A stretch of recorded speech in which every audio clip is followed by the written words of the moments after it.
yang mustahil bagi orang yang percaya. Amin.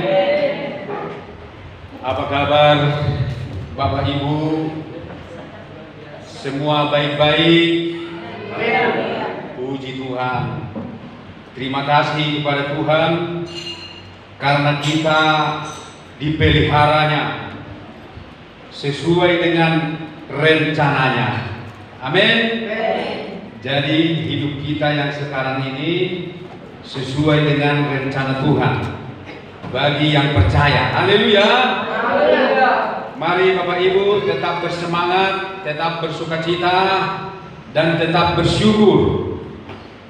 Firman Tuhan katakan, mengucap syukurlah dalam segala hal, karena itulah yang dikehendaki Allah bagi kamu di dalam Kristus Yesus Tuhan kita. Amin. Mari kita buka Alkitab kita cepat saja.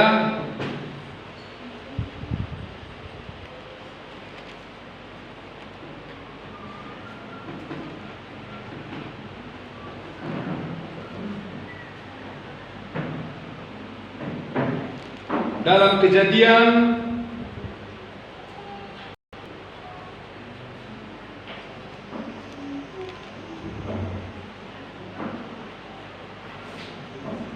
Kejadian pasal 16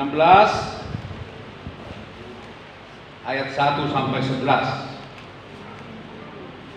tentang Hagar ya, tentang Hagar. Kita baca bergantian. Saya terlebih dahulu. Kejadian pasal 16 ayat 1 sampai 11. Kita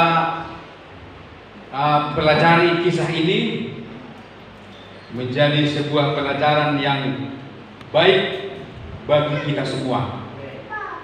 Ayat 1, adapun Sarai istri Abram itu tidak beranak.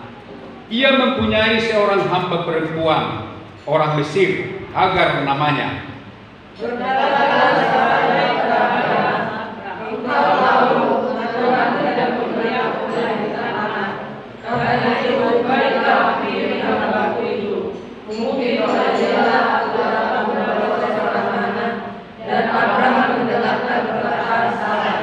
Jadi Sarai istri Abram itu mengambil Hagar hambanya orang Mesir itu, yakni ketika Abram telah 10 tahun tinggal di tanah Kanaan, lalu memberikannya kepada Abram suaminya untuk menjadi istrinya. Abram mengambil Hagar lalu menanggung perempuan itu. Ketika Hagar tahu bahwa ia mengandung, maka ia memberontak pada berjanji itu. Lalu berkatalah Sarai kepada Abram, penghinaan yang kuderita ini adalah tanggung jawabmu. Akulah yang memberikan hambaku kemampuanmu. Tetapi baru saja ia tahu bahwa ia mengandung, ia memandang rendah akan aku. Tuhan kiranya yang menjadi hakim antara aku dan engkau. Kata Abram kepada Sarai, hambamu itu membawa kepuasaanmu, perbuatlah padanya apa yang pandang baik. Lalu Sarai tidak sadar, sehingga ia meninggalkannya. Lalu Tuhan menjumpainya dekat suatu sumur, dekat suatu mata air di padang gurun, yakni dekat mata air di jalan Kesyur. Katanya, Hagar, dari mana kamu dan anak-anak ibu? Jawabnya, aku lahir di dalam Sarai nyonya. Kata malaikat Tuhan itu kepadanya, kembalilah kepada nyonyamu, biarkanlah engkau ditindas di bawah kekuasaannya. Katanya malaikat Tuhan itu kepadanya, aku akan menguasakannya keturunanmu, sehingga dia dapat dihitung karena banyaknya. Sama-sama. Selanjutnya kata malaikat Tuhan itu kepadanya, engkau mengandung dan akan melahirkan seorang anak laki-laki, dan akan menamainya Ismail, sebab Tuhan telah mendengar tentang penindasan atasmu itu. Amin. Amin. Sudah tahu semua kisah ini bukan? Ini bukan yang asing lagi bagi kita. Hagar jarang nama Hagar kita khotbahkan. Tapi bagi orang Muslim, Hagar ini tokoh bagi mereka, tokoh hebat yang melahirkan Ismail. Ismail yang akhirnya memiliki keturunan yang banyak,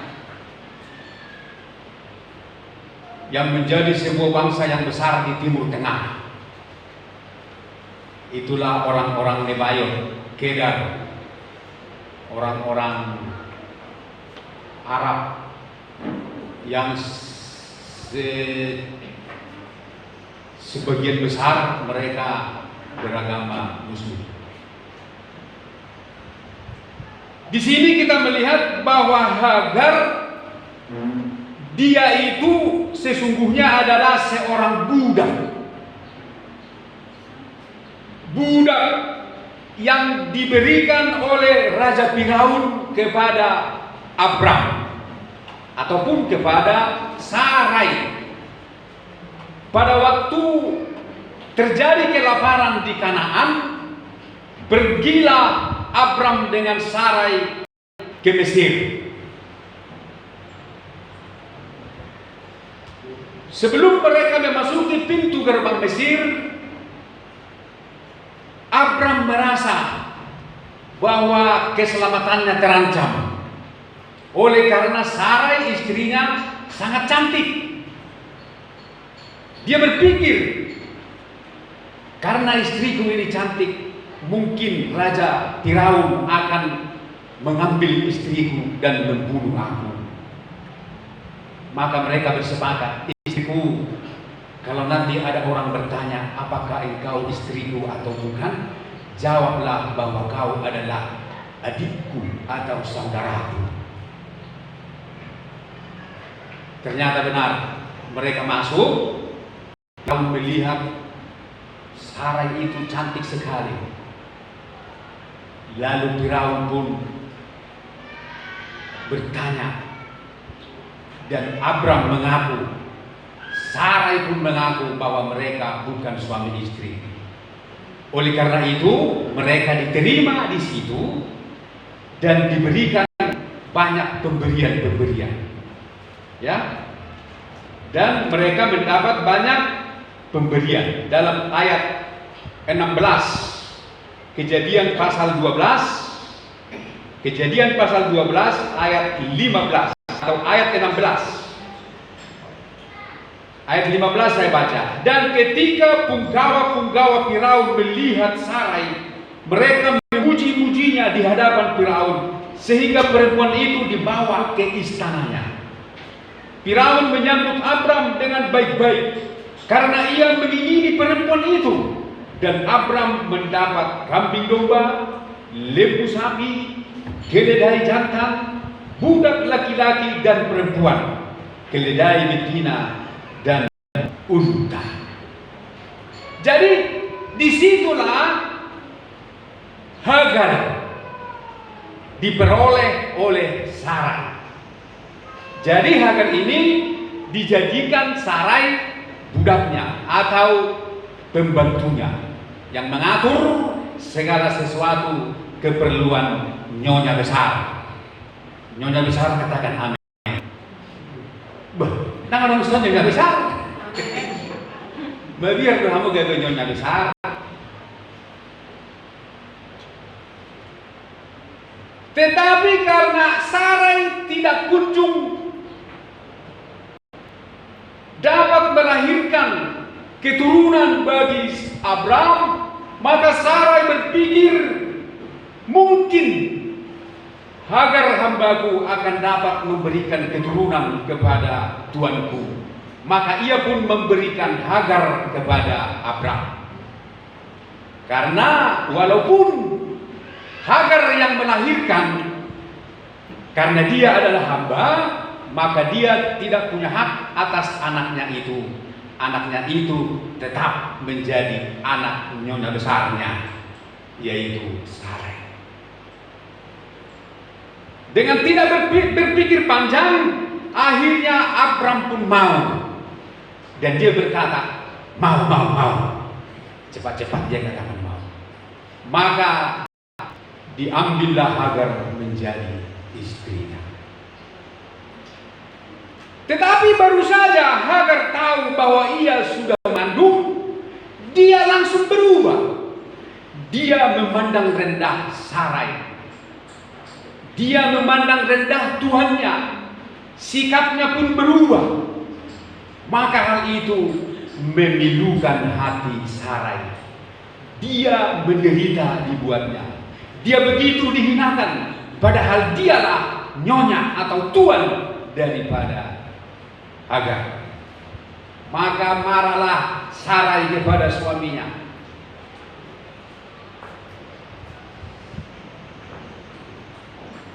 Marah dia. Apa dikatakan oleh Sarai kepada Hagar? Tanggung jawabmu penghinaan yang kuderita ini, katanya. Penghinaan yang kuderita ini adalah tanggung jawabmu, Papi. Akulah yang memberikan dia ke pangkuanmu. Tetapi baru saja ia tahu bahwa ia mengandung, ia memandang rendah akan aku. Tuhan kiranya yang menjadi hakim antara aku dan engkau. Tetapi Abram menjawab, dia itu di bawah kuasamu. Lakukan saja apa yang kau pandang baik. Lalu Sarai pun menindas Hagar. Hagar ditindas. Dalam keadaan mengandung, Hagar ditindas. Hagar tidak tahan lagi menghadapi penindasan itu. Ibu bapak bisa bayangkan seorang ibu yang sedang mengandung ditindas lagi. Macam-macam tindasan yang dibuat. Dia tidak tahan lagi hidup di rumah nyonyanya, maka dia pun lari kepada guru. Dia lari sambil menangis, terseduh-seduh, dan tangisannya mengundang perhatian malaikat dari surga. Maka turunlah malaikat dari surga bertanya. Apa ditanya? Dari manakah datangmu dan kemanakah engkau pergi? Lalu Hagar pun menceritakan kisahnya. Aku lari dari nyonyaku, sebab nyonyaku menindas aku. Tetapi apa kata malaikat itu? Kembalilah kepada nyonyamu, biarkanlah engkau ditindas di bawah kekuasaannya. Maka kembalilah Hagar ke rumah nyonyanya. Dia pulang dan penindasan pun terus berlangsung sampai akhirnya dia melahirkan seorang anak laki-laki yang gagah perkasa.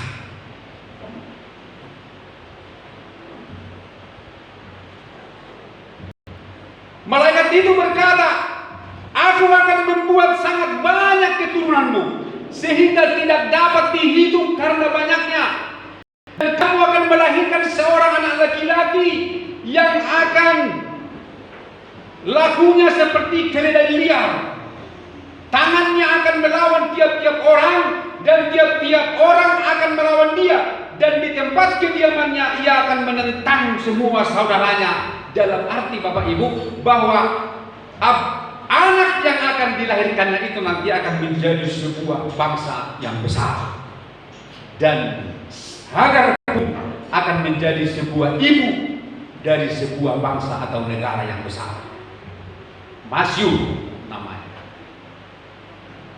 Tetapi dia harus masuk ke dalam penindasan. Apa yang salah dalam Hagar ini?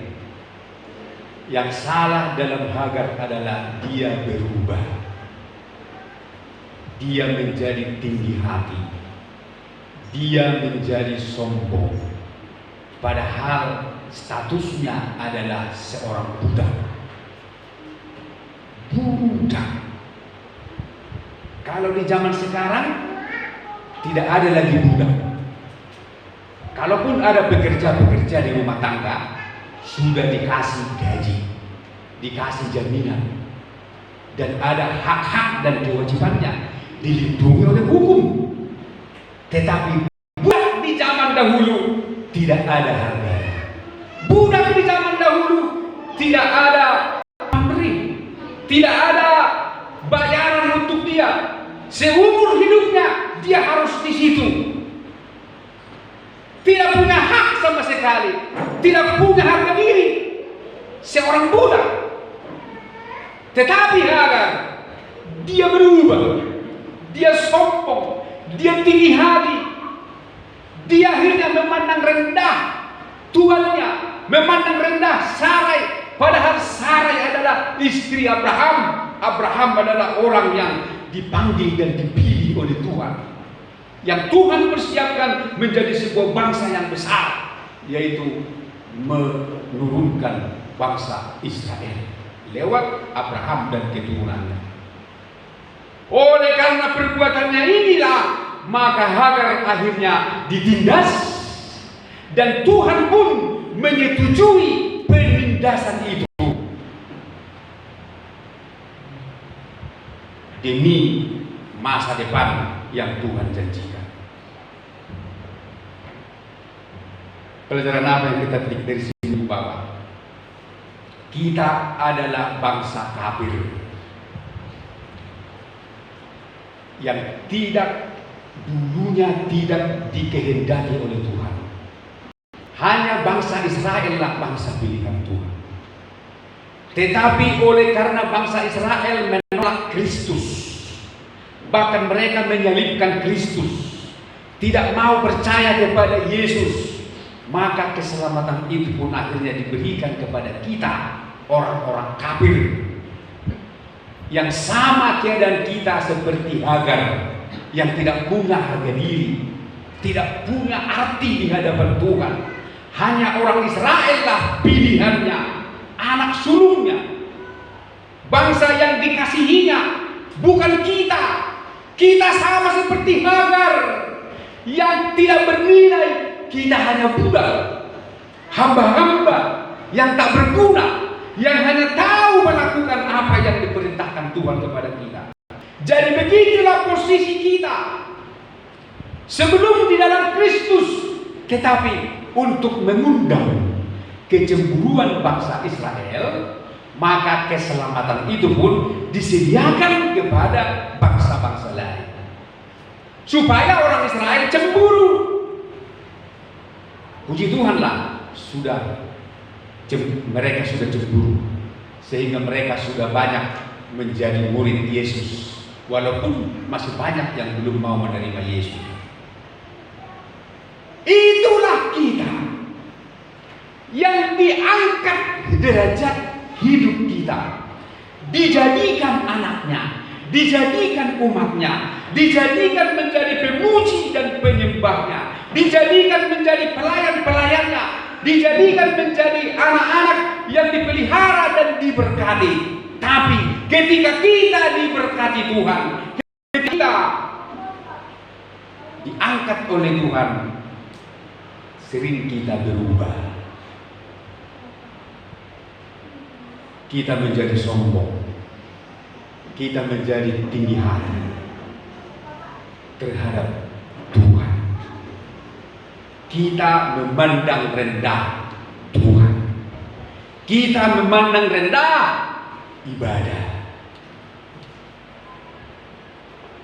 Kita memandang rendah persekutuan Tuhan.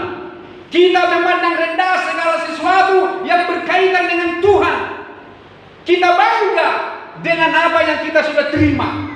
Sama seperti Hagar yang bangga dengan anak yang ada dalam kandungannya.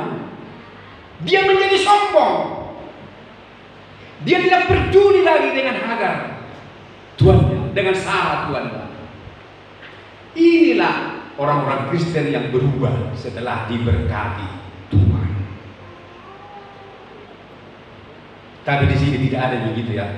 Amin. Ibu bapak jangan berubah kalau sudah diberkati Tuhan. tetap utamakan Tuhan. Jangan gara-gara diberkati Tuhan kita menjadi jauh dari Tuhan. Banyak yang begitu kan. Akhirnya apa yang terjadi? Dia ditindas. Tuhan pun menyetujui penindasan itu. Makanya nanti jangan salah kalau Tuhan menindas. Tuhan juga menindas. Maka masuklah dia ke dalam penindasan. Susah, menderita, sangat begitu menderita karena penindasan ini. Amin, Ibu Bapak. Haleluya. Jangan berubah. Tetaplah menghormati Tuhan. Tetaplah menghormati Hagar. Tetaplah menghormati Sarai. Karena Sarai adalah suami daripada Abraham. Abraham adalah sahabat Allah. Abraham adalah orang yang dipilih oleh Allah. Ditetapkan menjadi sebuah bangsa yang besar. Itu adalah gambaran daripada Tuhan Allah yang harus tetap kita hormati, yang tetap junjung tinggi. Tidak boleh kita berubah setia pada Tuhan. Tidak boleh kita menjadi memandang remeh terhadap Tuhan oleh karena kekayaan kita mungkin, oleh karena pekerjaan kita, oleh karena kenyamanan hidup yang Tuhan sudah berikan kepada kita. Jangan itu membuat kita berubah. Ingat Ibu Bapak, saudaraku sekalian, jikalau itu kita lakukan, maka jangan salahkan kalau kita masuk ke dalam penindasan. Maka Hagar pun ditindas. Dia ditindas habis-habisan sampai dia lari kepada gurun, tidak tahan menghadapi penindasan yang dilakukan oleh Sarai. Atau si Habuma molot inai-inai halak Israel, lubi-lubi semua inai-inai halak Batak molo menindas donganna. Lengkap malisi sudah mak lengkap, wama kan tu si Hamura ini, akai nata, nasirik soni, nazulu, ditindas. Bedenium, soy botol tumakuna, betuh, tornang majago yang sokoi nana, ibaltari, itu jadi diusir. Sementara sudah hamil besar, udah kesakitan, ditindas lagi. Karena apa? Karena kesalahannya sendiri. Dia berubah. Ibu Bapak, jangan kita berubah. Mungkin sekarang kita mengalami permasalahan hidup yang berat, seperti permasalahan hidup yang berat yang dialami oleh Hagar. Dia begitu menderita dalam hidupnya oleh karena penindasan itu. Tetapi penindasan itu adalah baik untuk menghentar dia menjadi sebuah ibu bangsa yang besar dan melahirkan seorang anak yang akan menjadi keturunannya bangsa yang sangat besar di bumi. Coba kita baca dulu Mazmur 119. Mazmur 119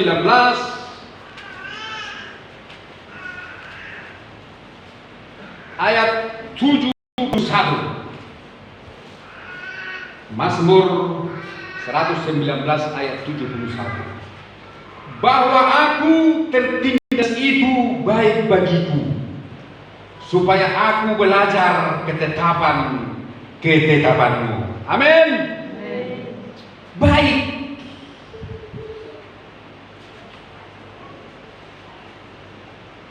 Ini ditulis oleh Daud, bukan? Daud juga mengalami penindasan yang begitu berat dari si matuanya. Tetapi Daud berbeda dengan Hagar. Hagar jatuh ke dalam penindasan oleh karena kesalahannya. Tetapi Daud masuk ke dalam penindasan bukan karena kesalahannya, hanya karena iri hati.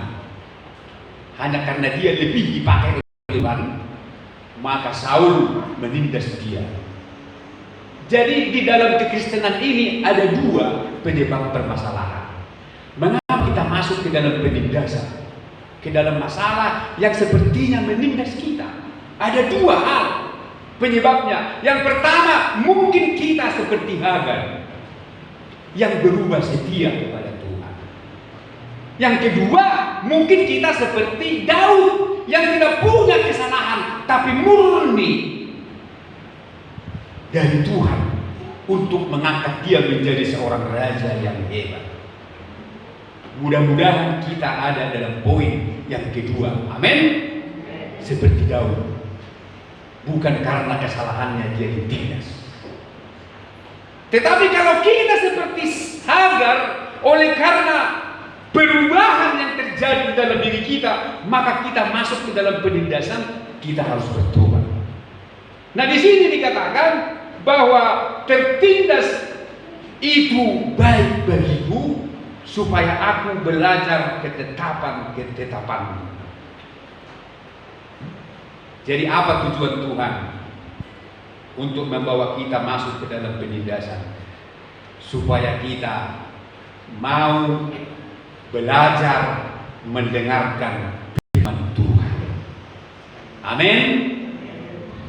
Itu supaya kita mau belajar taat dan dengar-dengaran kepada firman Tuhan.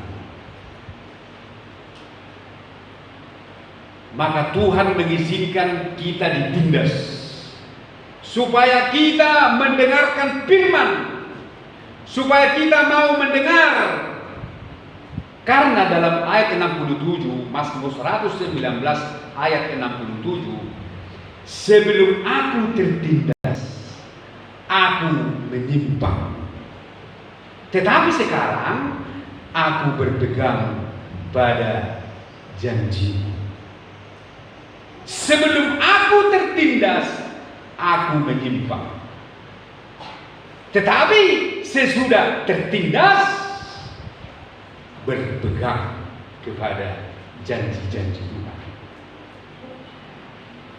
Itulah sebabnya dia berkata bahwa aku tertindas ini baik bagiku supaya aku belajar ketetapan-ketetapan-Mu.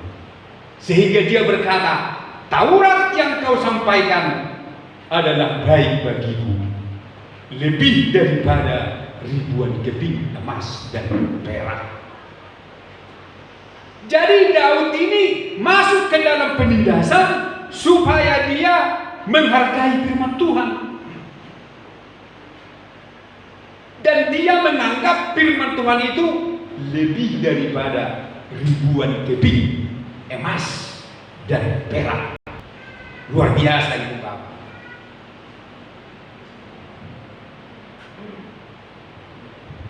Luar biasa. Mungkin sekarang kita mengalami banyak persoalan hidup. Tetapi pada hari ini saya mau katakan, menghadapi semua permasalahan hidup di dunia ini, dengarkanlah firman Tuhan. Berpeganglah kepada firman Tuhan. Cintailah firman Tuhan. Anggaplah firman Tuhan itu lebih mahal daripada ribuan keping emas dan perak. Anggaplah firman Tuhan itu sangat bermanfaat dalam hidup kita. Itulah sebabnya Daud ini adalah orang yang sangat cinta kepada firman Tuhan. Sampai dia berkata, firman-Mu pelita bagi kakiku, terang bagi jalanku. Mazmur 119 ayat 105. Ini firman-Mu pelita bagi kakiku dan terang bagi jalanku. Jadi dia membuat firman Tuhan itu segalanya dalam hidupnya. Dalam mazmur-mazmurnya pun banyak sekali dia tumpahkan perasaannya, penghargaannya kepada Taurat Tuhan. Hanya itu saja kerjanya Ibu Bapak. Hanya itu saja kerjanya, yaitu merenungkan Taurat Tuhan siang dan malam. Itulah yang selalu dilakukan oleh Raja Daud. Oleh Daud sebelum dia menjadi raja. Karena apa? Karena apa yang direncanakan Tuhan dalam hidupnya bertolak belakang dengan kenyataan.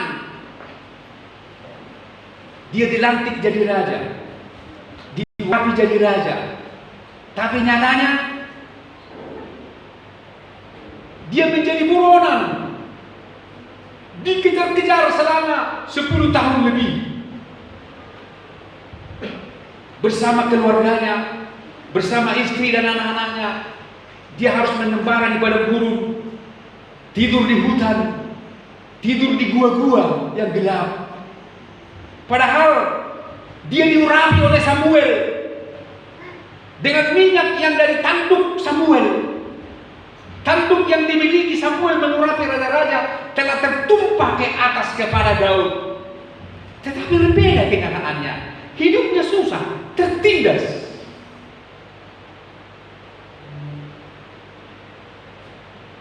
Menderita sekali dia.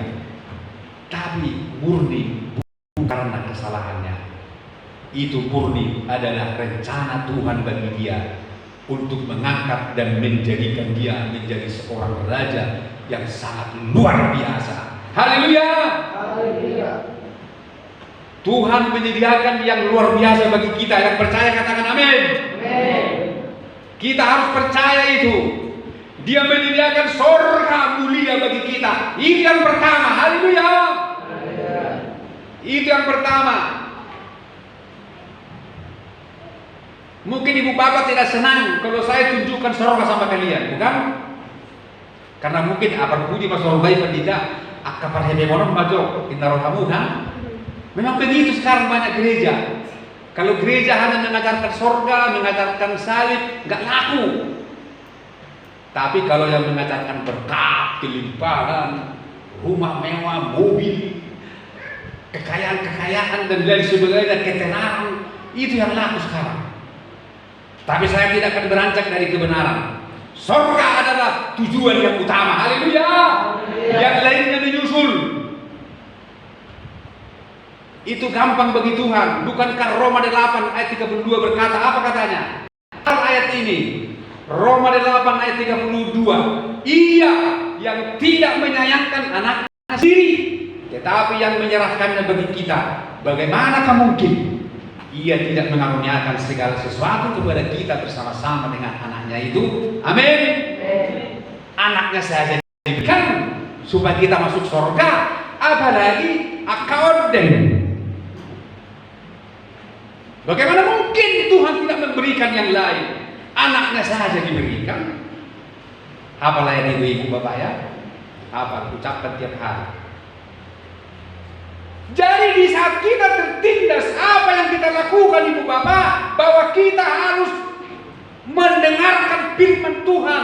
Kita harus merenung-renungkan firman Tuhan. Seperti Raja Daud dalam penindasan yang berat yang dia alami, dia tidak pernah lupa Taurat Tuhan. Dia jadikan firman Tuhan itu pelita bagi kakinya. Dia tidak pernah lupakan. Dia selalu baca, dia renungkan terus sampai akhirnya dia kuat. Dulu ibu gembala ini pernah sakit ini. Ya kan ibu gembala? Berat sakitnya dulu waktu melahirkan anak kami si Kere. Sampai habisnya 5 atau 6 habisnya. Padahal habis normal itu kan 11, 12, 6. Gara-gara habisnya rendah, bawaannya takut terus takut, terus takut. Tapi apa aku bilang? Enggak ada, baca firman Tuhan. Itu saja udah yang suruh. Kudoakan, kami berdoa. Itu lama sekali. Ketakutan terus. Lalu itu saja obatnya. Kusuruh dia baca firman Tuhan.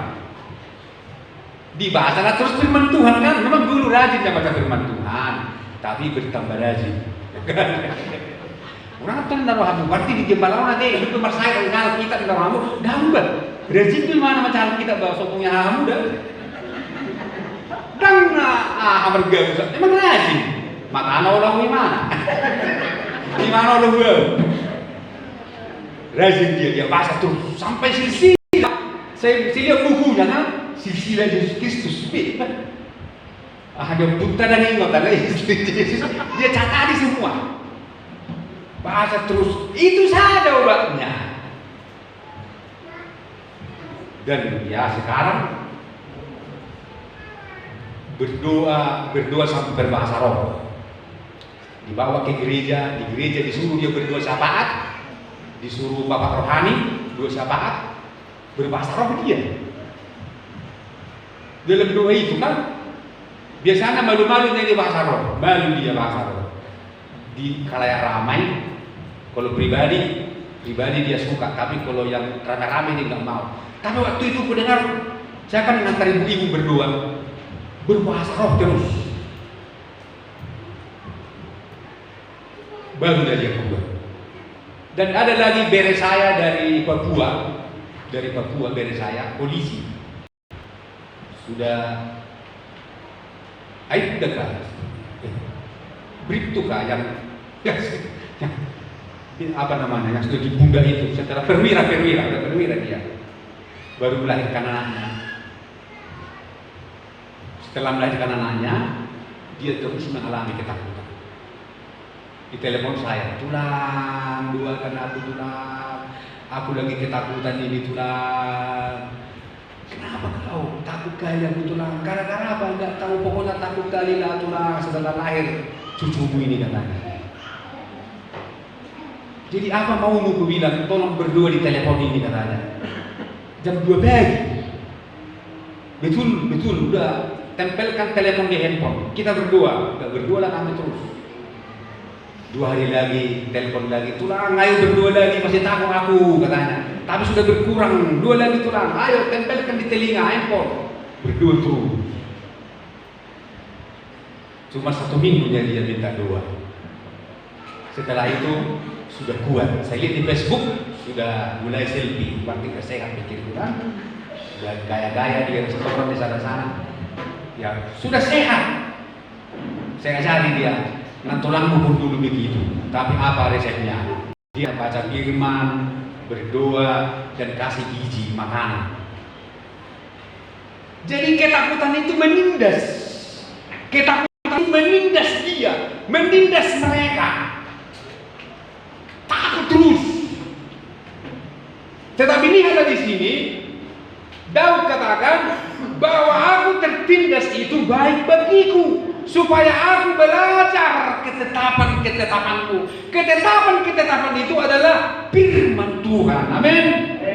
Tertindas itu baik bagiku, supaya aku menganggap Taurat yang kau sampaikan itu adalah baik bagiku, lebih daripada ribuan keping emas dan perak.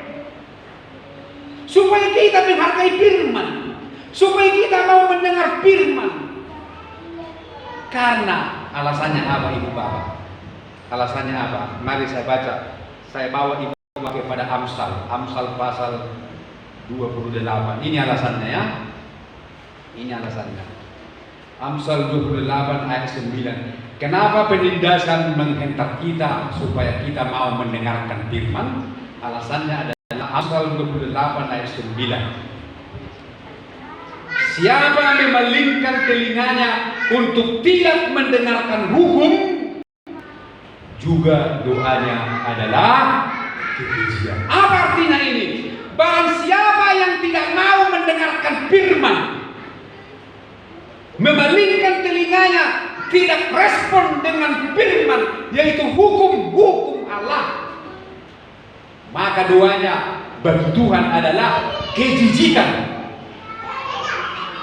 Jelas Ibu Bapak?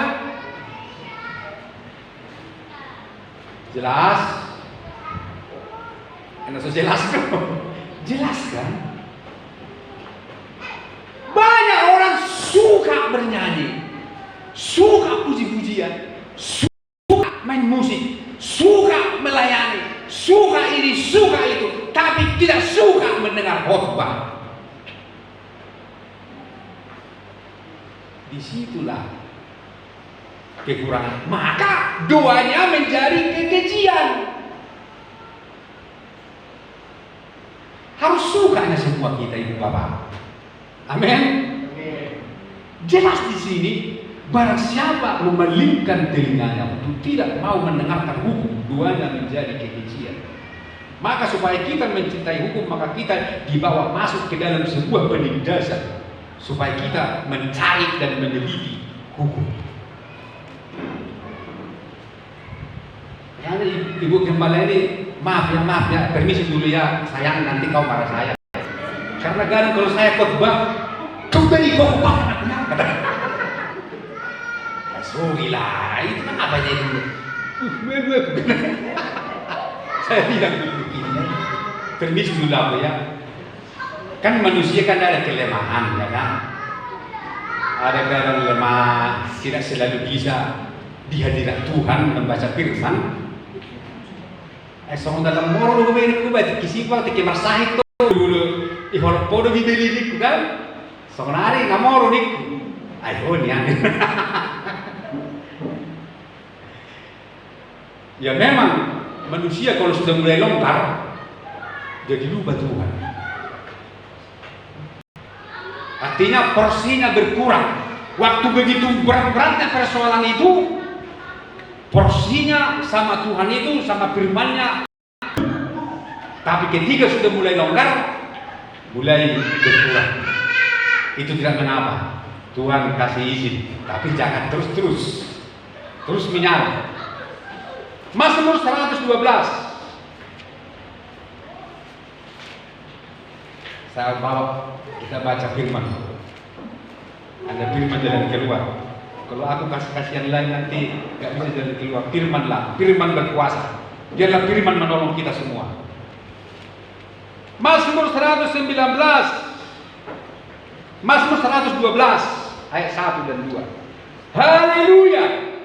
Berbahagialah orang yang takut akan Tuhan, yang sangat suka kepada segala perintah. Sangat suka. Akibatnya apa? Anak cucunya akan perkasa di bumi. Angkatan orang benar akan diberkati. Jauh perlu harta kekayaan. Perlu don ade. Aleng jaham ade. Harta dan kekayaan ada dalam rumahnya. Kebajikannya tetap untuk selamanya. Ini Ibu Bapak. Yang sangat suka kepada firman Tuhan diberkati, berbahagia, anak cucunya perkasa di bumi. Haleluya. Mau anak-anak kita perkasa di bumi, orang tua harus sangat suka kepada firman Tuhan. Mau nanti si kasih jadi anak perkasa di bumi, Pak Kasih dan Mama Kasih harus duduk tenang mendengarkan firman Tuhan. Haleluya.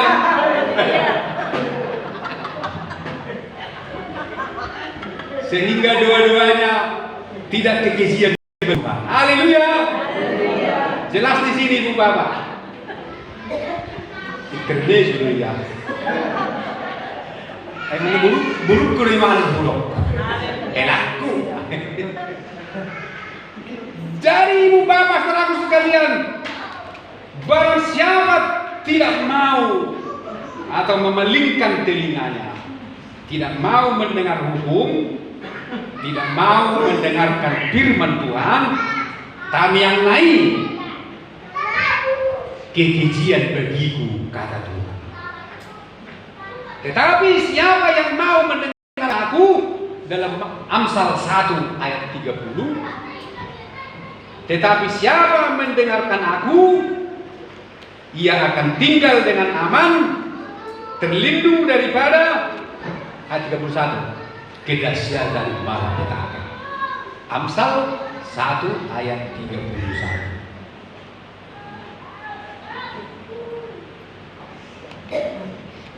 Kalau dalam Amsal 1 ayat 28, Amsal 1 ayat 28, waktu itu mereka akan berseru kepadaku tetapi tidak akan kujawab.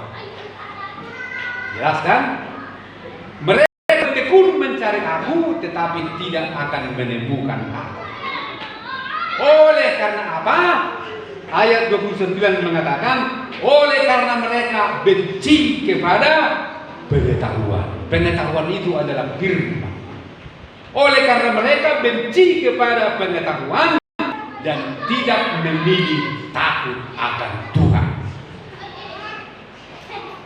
Ayat selanjutnya berkata, tidak mau menerima, tidak mau mendengarkan nasihatku, tetapi menolak segala teguranku, maka mereka memakan buah perbuatan mereka dan menjadi kenyang oleh rencana mereka.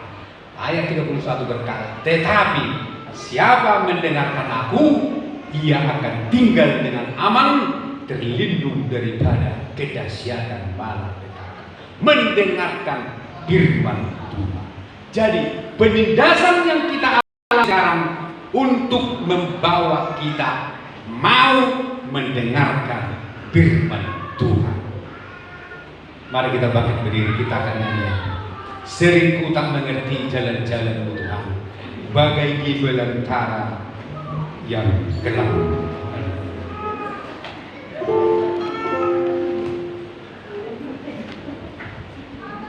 Terima kasih Tuhan. Apapun yang kami alami di hidup ini, kami tetap berterima kasih. Sekalipun kami seperti berjalan di padang belantara yang gelap, yang begitu gelap dan menakutkan, tetapi Engkau menerangi hati kami dengan firman.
Terima kasih Tuhan. Kami percaya Engkau punya rencana yang indah bagi kami. Engkau punya rencana yang mulia bagi kami. Rancangan-Mu bagi kami bukanlah rancangan kecelakaan, tetapi rancangan damai sejahtera yang hendak memberikan kepada kami hari depan yang penuh harapan. Itulah yang kami syukuri, itulah yang kami banggakan, bahwa Allah kami adalah Allah yang baik, Allah yang luar biasa, yang tidak pernah meninggalkan kami, yang selalu merancang dan memikirkan yang terbaik bagi kami, umat-umat-Mu. Namun sering kami berubah setia kepada Tuhan.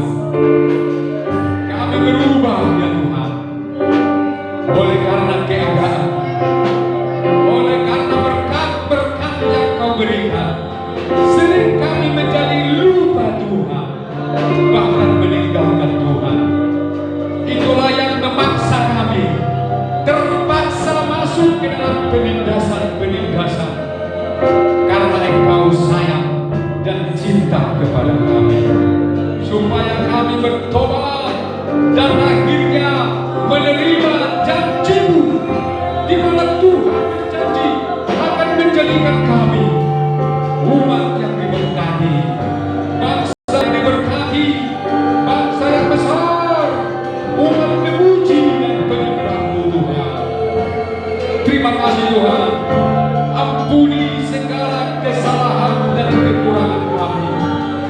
Namun seringkali juga ya Tuhan, kami masuk ke dalam penindasan-penindasan yang bukan karena kesalahan kami, yang bukan karena keteledoran kami, tetapi murni adalah kehendak-Mu untuk menguji kami, untuk membangun kami, dan untuk mempersiapkan kami menjadi pemenang, bahkan lebih dari pemenang. Kuatkan kami menghadapi semua itu. Tolong kami, beri kekuatan, mampu melewati masa-masa penindasan, persoalan, permasalahan, pencobaan, kesulitan-kesulitan, kesukaran-kesukaran yang terjadi ini. Bersama dengan Engkau kami akan lewati. Bersama dengan Engkau Roh Kudus kami akan lewati, dan kami akan menaklukkannya dengan berpedoman kepada firman Tuhan, di mana kami mengandalkan firman-Mu. Firman-Mu menjadi senjata